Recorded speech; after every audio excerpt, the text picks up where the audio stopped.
Quand on est dans un couple qui va bien, la période des fêtes, c'est plaisant. Dans le pire des cas, un peu fatigant.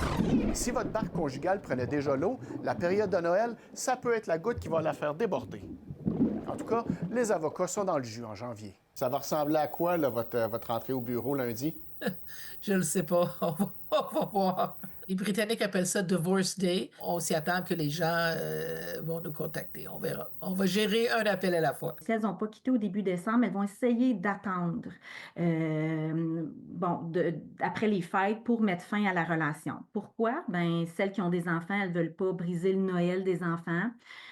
Celles qui ont dans la famille ne veulent pas se faire poser des questions, ne veulent pas que ça ait de l'air bizarre devant la famille. Puis il y en a d'autres ben, qui espèrent aussi que la violence, c'était passager avant. Souvent, on voit qu'après les fêtes, là, ça a été un petit peu tranquille pendant la période des fêtes, et puis là que ça revient. On passe tout ensemble et on réalise souvent que ça va pas bien. C'est peut-être un moment plus crucial, fin de l'année aussi, parce qu'on est en train d'évaluer notre avenir. On pense à l'année qui s'en vient.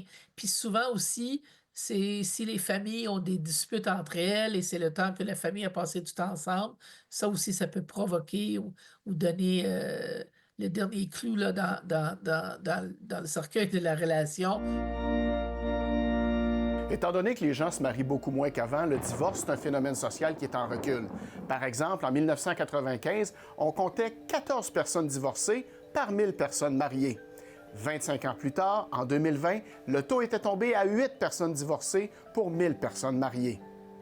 D'après les dernières données de Statistique Canada, on était à environ 11,6 % moins de gens qui se divorçaient en 2020 par rapport à l'année précédente, 2019. En fait, la seule chose qui monte, c'est l'âge moyen des personnes qui se divorcent.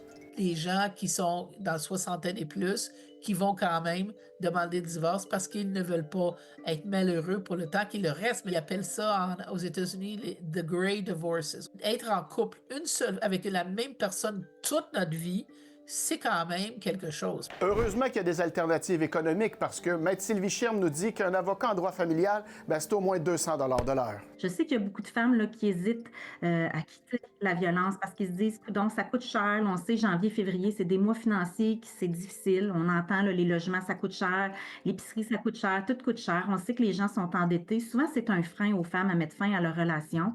Il y a des solutions, il y a des options. Il faut que les femmes nous appellent, on peut les rassurer. Pour des logements, les femmes s'en trouvent des logements. Ils arrivent financièrement. Si vous avez besoin d'aide, allez en ligne à sosviolenceconjugale.ca ou téléphonez au 1-833-REBâTIR. À Québec, Mathieu Boivin pour Nouveau Info.